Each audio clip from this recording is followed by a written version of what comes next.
जी मैं ये बोलना चाहता हूँ कि देखिए हिंदू राष्ट्र ठीक है, हम लोग हिंदू हैं, हम लोग देखो हिंदू जो भी रहेगा उसको तो लगेगा कि भाई जो मेरा है वो मेरा ही रहे, कोई भी अपना कोई चीज़ गंवाना नहीं चाहता है। अब बल्कि वही योगी जी का भाई कोई भी हिंदू यही चाहता है कि मैं हिंदू देश में हूँ, तो वो हिंदू राष्ट्र ही चाहता है, हिंदू राष्ट्र होना चाहिए। देखिए आप लोग जो भी अलग जो धर्म के हैं उनको तो हम लोग को मतलब साथ में रहना चाहिए कि हम लोग ने अपना देश उनको शेयर किया है, उनको अपने राष्ट्र में हम लोग रहने दिए हैं, तो हम लोग भाई बहन बन के रहें, हम लोग भाई हैं बहन हैं बन के रहना चाहते हैं। तो आप लोग हम लोग का सपोर्ट करिए, हम लोग आपको थोड़ी ना भगाना चाहते हैं, आप भी लोग रहिए, हम लोग मिलके रहिए। क्या फ़ायदा है कि आप चिल्लाएंगे हम चिल्लाएंगे, लड़ाई होगा। हिंदू राष्ट्र होगा तो भी हम लोग नहीं भगाएंगे, आपका राष्ट्र होगा तो भी हम लोग नहीं भगाएंगे। अगर हम लोग साथ में रहेंगे तो ये अपना राष्ट्र हुआ जी, कोई अलग राष्ट्र नहीं हुआ। तो आपके हिसाब से भारत जो है हिंदू राष्ट्र घोषित होना चाहिए? हाँ हिंदू राष्ट्र घोषित होना चाहिए, क्योंकि भाई सब लोग चाहते हैं कि अपना यो इस जहाँ पे हिंदू, देखिए दुबई आप देख लीजिए, वहाँ पे मुस्लिम है तो मुस्लिम राष्ट्र है, लेकिन वहाँ पे हिंदू लोग रहते हैं, वहाँ पे किसी का आरोप नहीं है, तो ये हिंदू राष्ट्र है तो आप लोग रह सकते हैं, इसमें कोई बुराई नहीं। जैसे पाकिस्तान में है, पाकिस्तान में भी जो हिंदू रहते हैं लगभग 1% बचे हैं। जी जी बहुत ज़्यादा थे, अब बहुत कम बचे हैं। जी तो आपके हिसाब से जब ये हिंदू राष्ट्र बन जाएगा तो यहाँ के मुस्लिम जो है उनको दबाया नहीं जाएगा, जैसे पाकिस्तान में हिंदू को दबाते हैं। जी जी वैसे जब यहाँ पे हिंदू राष्ट्र घोषित हो जाएगा जी तो फिर हिंदुओं को वो मुस्लिमों को यहाँ दबाया नहीं जाएगा। जी देखिए आप देखिए, जब पाकिस्तान में जब हिंदू इतने थे लेकिन अब 1% बचे हुए हैं, तो आप लोग क्या चाहते हैं कि अगर हिंदू राष्ट्र में क्या मुसलमान बच सकते हैं? बताइए, आप लोग हम लोग को भगा दिए के लिए हाँ क्या चाहते हैं आप लोग, हम भी लोग आपको भगा सकते हैं कि नहीं? लेकिन हम लोग ऐसा नहीं करना चाहते, आप भी हम लोग को रखिए तभी तो हम लोग आपको रखेंगे। एक भगवान का कहना है जैसा करनी वैसा भरनी, आप लोग जैसे रखेंगे वैसे हम भी लोग आप लोग को रखेंगे। इसलिए दोहरा यही है कि हम लोग को भाई बहन मिलकर रहना चाहिए, आप अपने शहर में हम लोग को रखिए, हम लोग अपने शहर में रखेंगे, दैट्स ऑल। मतलब कि जैसे अगर हिंदू राष्ट्र घोषित हो जाता है तो जैसे अभी जो भारत के मुस्लिम हैं जैसे रह रहे हैं वैसे ही रहेंगे, जैसे सिख रह रहे हैं वैसे सिख रहेंगे, जैसे ईसाई रह रहे हैं वैसे ईसाई रहेंगे। मतलब कि मुस्लिमों पर कोई भी प्रभाव नहीं पड़ेगा। नहीं, कोई प्रभाव नहीं पड़ेगा। यहाँ पे देखिए योगी मोदी जी बोलते हैं वो ठीक है, बोलेंगे भाई वो भी हिंदू हैं हम भी हिंदू हैं, हम तो सपोर्ट तो करेंगे उनको, लेकिन मैं यही कहूँगा हिंदू घोषित हो जाएगा ना तो आप लोगों को कोई दिक्कत नहीं होगा, हम लोग अपने भाई बहन की तरह रखेंगे, लेकिन आप लोग को उसमें आप लोग को भी कोई दिक्कत नहीं होनी चाहिए। क्योंकि आप लोग को लगे, आप देखिए मुसलमान सिटी है तो वहाँ पे मुसलमानों को घोषित कर दिया मुस्लिम शहर है, तो भाई हिंदू है तो इसको भी हिंदू कर देना चाहिए। क्या वहाँ पे हिंदू नहीं रहते हैं जहाँ भी मुस्लिम शहर है? आप भी लोग इसमें रहेंगे तो आप भी लोग का कोई दुराई नहीं है, इसीलिए आप लोग को भी कोई दिक्कत नहीं होनी चाहिए। भाई ये बताइए आपके हिसाब से जी हिंदू राष्ट्र घोषित कौन सी पार्टी कर सकती है, बीजेपी या फिर कांग्रेस? जी सीधी सी बात, जो पार्टी है वही पार्टी कर सकती है, और योगी मोदी के अलावा कोई पार्टी कर ही नहीं सकता, किसी के अंदर दम ही नहीं है। भाई योगी जी हैं जिन्होंने यूपी का काया पलट दिया है, पूरे देश का काया पलट दिया है मोदी जी। आज मोदी जी पूरे देश पे राज कर रहे हैं, कोई दूसरा बोल रहे हैं देश ने पूरे वर्ल्ड पे राज कर, पूरे देश पूरे वर्ल्ड क्या बोलूं, मोदी जी तो छाए हुए हैं। अपने इंडिया में रहने वाले लोगों को जलन हो रहा है कि मोदी इतना छाए हुए हैं, उनको हटाना चाह रहे हैं। और इंडिया में रह रहे कम लोग, जैसे जो अलग जो अदर पार्टी हैं जैसे कि कांग्रेस है जी और बसपा है, सपा है, जी इनको सबको बहुत ज्यादा जलन हो रही है। अरे जलन तो होगी, जो भी कामयाबी छुएगा और नीचे वालों को जलन तो हमेशा से हो रही, वो तो होते आया है हमेशा कलयुग से। लेकिन इतना जो सत्य है जो सही है वही आगे बढ़ सकता है। जैसे हमारे योगी जी और आदित्यनाथ योगी जी और मोदी जी ये लोग आगे बढ़ रहे हैं, ये लोग जो भी करेंगे अच्छा ही करेंगे और हमेशा अच्छा ही होगा। आप ये बताइए कि देश की इकोनॉमी जी जी पहले जो है जी पहले जो रक्षा बजट था हमारा, जी जब कांग्रेस की सरकार थी उसमें जो है हमारे जो देश की आर्मी थी, अगर लड़ाई होती पाकिस्तान से चाइना से तो केवल 10 दिन तक हम लड़ाई कर पाते उनसे, इतना हमारे पास हथियार था। लेकिन जब से मोदी गवर्नमेंट आई है, जब से अब तक हमारे ख्याल है कि 50 दिन या 50 से भी ज्यादा, 50 से ज्यादा दिन भी हम लड़ाई कर सकते हैं। जी बिल्कुल। अरे आप ही जब देख लीजिए, पहले अपने इंडिया के चाहे किसी भी देश के जब इंडिया से जब जाते थे लोग तो सब कुछ भी होता था उन लोगों का कल्चर पालन किया जाता था। लेकिन अब हमारे नरेंद्र मोदी किसी देश में जाते हैं ना तो उनका हाथ जोड़ के नमस्ते और हाथ मिलाया जाता है। और जो है जो जाते हैं नरेंद्र मोदी कहीं बाहर जाते हैं तो अपने वेशभूषा में जाते हैं, अपने जी जैसे कुर्ता, उनका हमारे इंडिया का कल्चर है कुर्ता पजामा कोट। और जैसे अगर देखा जाए इमरान खान हुए या शहबाज शरीफ हुए, ये जाते हैं तो कैसे जाते हैं? इमरान खान फिर भी ठीक है, वो कुर्ता पजामा पहन के जाते हैं, लेकिन जैसे शहबाज शरीफ है वो जैसे जो इंग्लिश कल्चर है उस टाइप से पहन के जाते हैं। आप देखिए, जैसे आप ही मान लीजिए, गरीब लोग देखिए, जितने भी गरीब और लोफर टाइप के लोग होते हैं ना, वो झाड़ उड़ के चलते हैं कि लोग देखें कि हम लोफर नहीं, हम गरीब नहीं है, इसीलिए लोग झाड़ के चलते हैं, ब्रांडेड कपड़ा पहनते हैं। लेकिन जो अंदर से अमीर होता है ना, अंदर से अच्छा इंसान होता है ना, वो अगर फटा कपड़ा भी, चाहे फटा छोड़ी कोई भी कपड़ा अगर इस्त्री करके अच्छे से पहन लेगा ना, तो भी दूर से आएगा कच्चे बनियान पे, तो भी लोग बोल देंगे बेटा वो अमीर है, पढ़ने में तेज है, ये ऐसे बोलेंगे, वो संस्कारी है। आप चाहे जितना आप कपड़ा अच्छा पहन लीजिए, अगर आपकी नीयत बुरी होगी ना, तो कोई आपको अच्छा कहने वाला नहीं है। हमारे नरेंद्र मोदी बचपन से इंडिया में पले पड़े हैं, इंडिया के कल्चर निभाते हैं और हमेशा निभाते आएंगे, इसलिए इंडिया आगे जा रहा है उनके बल पे।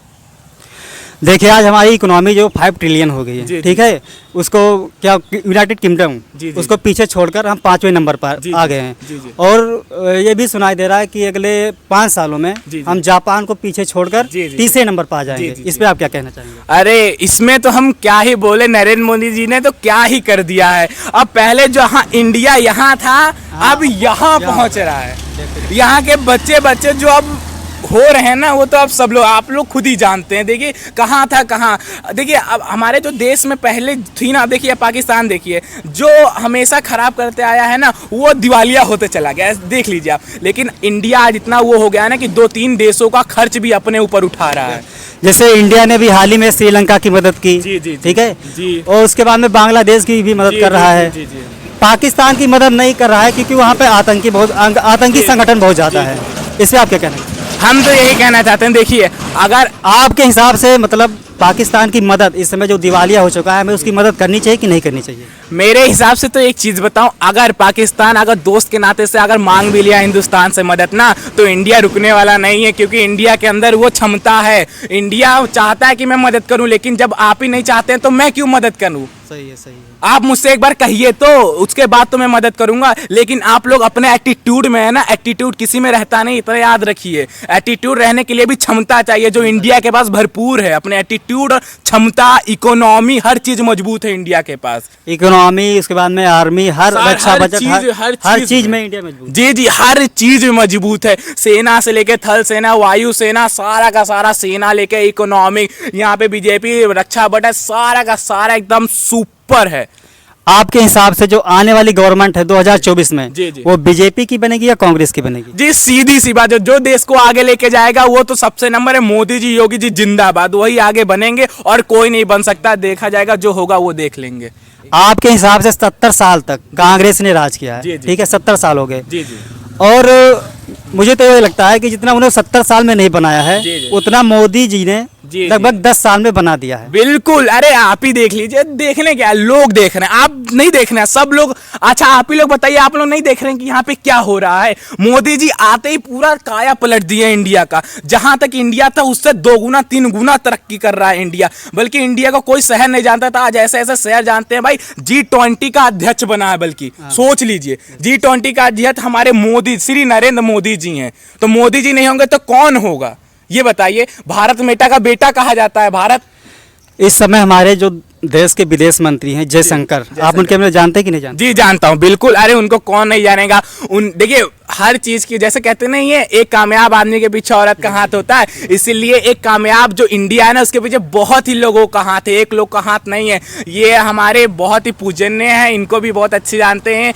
आपके हिसाब से एस जयशंकर जो है, उनकी विदेश नीति कैसी है? अरे उनकी विदेश नीति ही तो हमारी इंडिया का गर्व करता है। कहीं भी जाते हैं ना, तो वो अपना जो भारत माँ का सपूत होता है असली ना, वो अपना जवाब देते हैं। अगर आप मुझसे अच्छे से बात करेंगे तो मैं अच्छे से बात करूंगा। कोई भी इंसान यहाँ पे धरती पे एकदम सीधा नहीं बनने आया हुआ है। पहले देखा जाए, अगर भारत के लोग अगर कहीं विदेश में जाते थे तो उनको पहले बहुत ज्यादा इज्जत नहीं मिलती थी। लेकिन आज हमारी विदेश नीति इतनी मजबूत हो गई है कि हम कहीं भी जाते हैं तो कहते हैं इंडिया वाले हैं, इंडिया वाले। अभी हाल ही में टर्की में भूकंप आया, जी इंडिया ने कितनी मदद की, उस पर आप क्या कहना चाहेंगे? अरे इंडिया ने तो जो फ्रेंड के जो ऑपरेशन चलाया, ऑपरेशन दोस्त जो चलाए हैं, उसके मदद से तुर्की की बहुत ज़्यादा मदद हुई। वहाँ के लोग भी बोलते हैं मोदी जिंदाबाद का नारा वहाँ पे लगता है। वहाँ पे तुर्की ये भी सोचता है कि यहाँ पे इंडियन है तो मेरी यहाँ पे इतनी मदद हो चुकी है, इसलिए इंडिया को वो इतना मानता है। बल्कि पाकिस्तान ने भी सोच रहा था कि मुझे मेरी भी मदद इंडिया कर दे। भाई हम क्यों मदद करेंगे तुम्हारी? पाकिस्तान ने तो जो उसको सामान मिला था, कोई आपदा आई थी, वही सामान उसको टर्की को भिजवा दिया था। हाँ जी जी जी। अरे भाई जिसके पास खुद खाने का नहीं वो दूसरे को क्या देगा, पहले ये बताइए। सही है, डेफिनेटली। जिसके पास खुद खाने का नहीं है वो क्या देगा दूसरे के खाने के लिए। चलो ठीक है भाई, अगर लास्ट सवाल है आपसे जी। जैसे भारत जी अगर हिंदू राष्ट्र घोषित हो जाता है, जी जी ठीक है, जी तो उस पे भारत पे और जो अन्य जातियां रह रही हैं जी जी उन पर कोई प्रभाव नहीं पड़ेगा आपके हिसाब से? जी देखिए, हमेशा मोदी जी भी कहते आए हैं हिंदू मुस्लिम सिख ईसाई आपस में सब भाई भाई। अगर आप मुझे भाई, आप अगर एक हाथ बढ़ाएंगे ना तो हम आपके पास 2 हाथ बढ़ाएंगे। इस पे जो है असादुद्दीन जो ओवैसी जो हैं, जी जी जी ठीक है, उनका ये कहना है, हाँ असादुद्दीन ओवैसी जो हैं जी जी उनका ये कहना है जी कि कैसे आप हिंदू राष्ट्र बनाएंगे, जी कैसे आप हिंदू राष्ट्र बनाएंगे, क्या बाबा साहब के जो संविधान है जी जी जी उनको जला देंगे क्या? जी जी उस पर आप क्या कहना चाहेंगे? इस पर हमारे जो बागेश्वर धाम के बाबा हैं उन्होंने ये कहा है जी कि जब जो है इसमें संविधान में जो है संशोधन इतनी बार हो चुका है तो एक बार नहीं हो सकता है। जी देखिए, एक बात तो और बताएं, हम लोग हिस्ट्री पढ़ते हैं, हिस्ट्री में हम लोग ने हिटलर के बारे में बहुत नाम चर्चा सुने हैं। जब उतने बड़े शहर में इतना आतंक मचा दिया उस सिर्फ एक बंदे ने, तो यहाँ पे क्या नहीं हो सकता, पहले ये बताइए क्या। भाई आपसे बात करके बहुत अच्छा लगा और आपकी जानकारी बहुत बेहतर है। तो आपका नाम क्या पहले बताइए? मेरा नाम है अनुज पांडे, मैं केंद्रीय विद्यालय में पढ़ता हूँ। अब मुझे इस सब से चर्चा पे अच्छा लगा क्योंकि मैं भी यही चाहता हूँ भाई, कोई भी चाहता है कि अपने देश में तरक्की हो, लेकिन यहाँ पे जो इतने जो बेकार लोग हैं ना वही लोग नहीं करने देते ना, दिल में दिक्कत होती है क्योंकि भाई हम ही लोग फ्यूचर हैं इंडिया का। हम ही लोग फ्यूचर है, जब हम लोग नहीं देखेंगे आगे का तो कौन देखेगा आगे का। तो आप इतनी अच्छी बात किए, तो आप ये बताइए हमें कि आप आगे चल के जी इंडिया के लिए क्या करना चाहते हैं? जी मैं इंडिया के लिए यही कहना चाहता हूँ, जैसे मोदी जी देश को आगे बढ़ा रहे हैं वैसे ही हम देश को आगे बढ़ाते रहेंगे और तरक्की पे ले जाएंगे। आज इंडिया दूसरे या तीसरे नंबर पे है, कल का इंडिया मोदी जी अगर रह गए 1-2 साल तो वो और इंडिया को फर्स्ट नंबर पे लेके आएंगे और अगले हफ्ते अगले दूसरे साल पे कहा जाएगा कि इंडिया था अब है। यस, ये बताइए हमें, कुछ दिन में हम, जी ठीक है, जापान को पीछे छोड़कर तीसरे नंबर पर आ जाएंगे। जी। क्या कभी ऐसा हो सकता है कि हम चाइना को पीछे छोड़ के फर्स्ट नंबर पे आ जाएं? बिल्कुल, ऐसा क्यों नहीं हो भाई। भगवान या श्री कृष्ण ने खुद कहा है कि कोई चीज हमारे लिए असंभव हो ही नहीं सकता है। जब हम लोग यहाँ से यहाँ पहुंच गए तो यहाँ से यहाँ पहुंचने में कितना टाइम लगेगा हमको, पहले ये बताइए। ठीक है भाई, आपसे बात करके बहुत अच्छा लगा यार, आपकी जानकारी बहुत अच्छी है। जी, जी। बहुत बहुत धन्यवाद। धन्यवाद भाई, धन्यवाद।